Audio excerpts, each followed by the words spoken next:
नमस्कार विद्यार्थी व पालक मित्रांनो, करिअर मेकिंग गार्डन्स युट्यूब चॅनलमध्ये आज एक महत्त्वाचा विषय घेऊन येतोय. तो म्हणजे नीट परीक्षा नंतर आणि निकालाच्या नंतर सुद्धा जो काही आपण नीट एनटीए कडे फॉर्म भरलेला होता त्या संदर्भामध्ये ऍडमिट कार्ड बनवण्यासाठी काही फोटोच्या संदर्भामध्ये आपल्याला महत्त्वाची इन्फॉर्मेशन देण्यासाठी आलोय.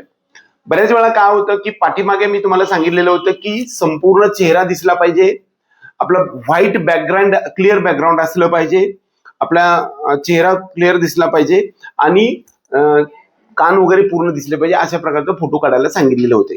आता त्याचे फोटो किती आणि कोणत्या साईजचे लागतात या संदर्भामध्ये मी आज तुम्हाला सांगणार आहे. तर नीट परीक्षा आणि निकालानंतरच्या प्रवेश प्रक्रियेसाठी लागणाऱ्या विद्यार्थ्यांच्या फोटो बद्दलच्या महत्त्वाच्या गोष्टी मी तुम्हाला आज या ठिकाणी सांगणार आहे. तर बऱ्याच वेळा नीटची परीक्षेचा फॉर्म भरताना अपलोड करायला लागणारा जो फोटो आहे तोच फोटो तुम्ही परीक्षेच्या ऍडमिट कार्ड वरती चिटकवायचा आहे, हे लक्षात ठेवा. म्हणजे बऱ्याच वेळा काय होतं की आपण अपलोड केलेला वेगळा फोटो आणि हे त्याच्यामध्ये मी तुम्हाला सांगितलेलं होतं किंवा हा फोटो काढल्यानंतर तुमचं तिथे खाली नाव आणि त्याच्यावरती photo click date of click टाकायचे, म्हणजे ज्या दिवशी फोटो काढलाय ती टाकायचे. काही जण जन्मतारीख टाकतात, तर तशी टाकायची नाहीये. आपला फोटो ज्या दिवशी काढलाय त्या दिवसाची डेट टाकायची, म्हणजे हा फोटो या दिवशीचा आहे असा. तर ते फोटो तुमच्याकडे आज सध्या असतीलच, त्याचं बॅकग्राऊंड क्लिअर असलं पाहिजे, म्हणजे किंवा व्हाईट असलं पाहिजे, असा महत्वाचा मुद्दा आहे. एकतर शक्यतो नीटचा फॉर्म भरत असताना अपलोड करण्यासाठी जो फोटो आहे तो निकालानंतरच्या प्रवेश प्रक्रियेसाठी तोच म्हणजे वापरला पाहिजे असं माझं म्हणणं आहे.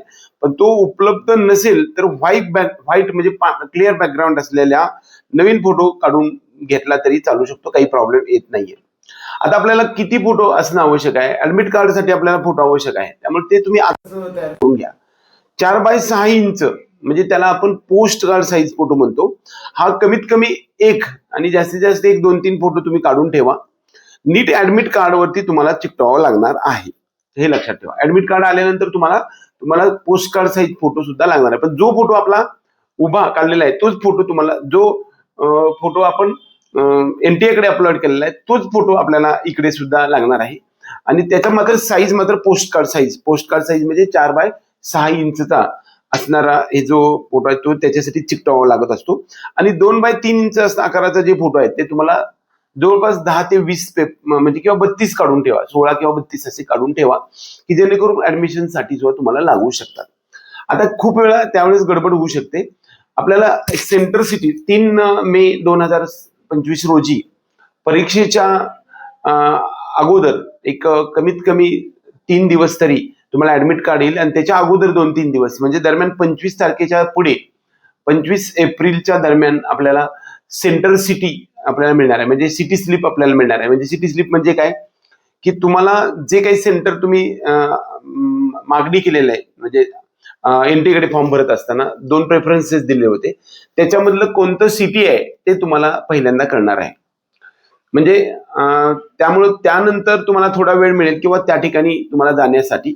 आणि जो काही ऍडमिट कार्ड वरती मात्र जे काही सेंटर आहे ते आपल्याला कळेल. म्हणजे ज्या ठिकाणी एक्झाम सेंटर आहे ते आपल्याला पहिल्यांदा नाही समजणार, पहिल्यांदा सेंटर सिटी समजेल. म्हणजे सेंटर सिटी म्हणजे ज्या ठिकाणी परीक्षा होणार आहे त्याचं शहर कोणतं आहे ते आपल्याला पहिल्यांदा कळणार आहे. ते 25 तारखेच्या रेंजमध्ये आपल्याला समजेल. आणि दरम्यान 30 तारखेच्या रेंजमध्ये, 30च्या रेंजमध्ये किंवा 29च्या रेंजमध्ये, 29-30च्या एप्रिलच्या दरम्यान आपल्याला ऍडमिट कार्ड येईल. ऍडमिट कार्डवरती तुम्हाला मात्र जे काही सेंटर मिळालेलं म्हणजे परीक्षा केंद्र कोणतं आहे ते आपल्याला समजणार आहे. आणि त्यापूर्वी ऍडमिट कार्ड येतं, त्यामध्ये ऍडमिट कार्ड बनवण्यासाठी खूप कमी वेळ असतो, 2-3 दिवसच असतो. आणि त्यावेळेस परीक्षा खूप तोंडावर आलेली असते, त्यामुळं पालकांकडे खूप सारा वेळ असत नाही. त्यामुळे तुम्ही हे सर्व तयार ठेवा. एक तर पोस्ट कार्ड साईज फोटो 1-2-3 काढून ठेवा की जो फोटो आपण एनटीए कडे अपलोड केलाय तो, आणि तो फोटो आपल्याकडे उपलब्ध नसेल तर नवीन क्लिअर बॅकग्राऊंडचा फोटो काढून ठेवा. आणि 2 इंच बाय 3 इंचचा जो आपला पासपोर्ट साईज फोटो आहे ते मात्र आपल्याला कमीत कमी 2-3 लागतात, परंतु आपल्याला 16 किंवा 32 फोटो काढून ठेवा. म्हणजे कारण नका तर ते तुम्हाला परीक्षा ज्यावेळेस ऍडमिशन घेणार त्यावेळेस सुद्धा तिकडे लागू शकणार आहे. फोटो संदर्भातल्या जो काही इन्फॉर्मेशन मी आज तुम्हाला दिले ही तुम्हाला आवडली तर व्हिडिओ लाईक करा, त्याचबरोबर आपल्या चॅनलला सबस्क्राईब करा. आजपर्यंत पण म्हणजे परीक्षेच्या बाबतीत अपडेट असेल किंवा ऍडमिशनच्या बाबतीमध्ये संपूर्ण काउन्सिलिंग प्रक्रिया, admission, management quota, NRI quota, दुसऱ्या राज्यामधील MBBS असेल, BMS असेल, BHMS असेल, कमी स्कोरच्या विद्यार्थ्यांसाठी, अगदी मायनस स्कोर असणाऱ्या विद्यार्थ्यांना सुद्धा physiotherapy, audiotherapy, speech therapy, occupational therapy, BASLP यासारख्या सर्वांसाठीचं आपलं काउन्सिलिंग प्रोग्राम सुरू झालंय. ज्या ज्या विद्यार्थ्यांना आपल्या ग्रुपमध्ये यायचंय असे विद्यार्थी आपल्या पेड काउन्सिलिंग प्रोग्राम मध्ये येऊ शकतात. त्याच्यासाठी आपल्या डिस्क्रिप्शन बॉक्समध्ये दिलेल्या नंबरवरती संपर्क करू शकतात. एवढंच या निमित्ताने. जय हिंद, जय महाराष्ट्र.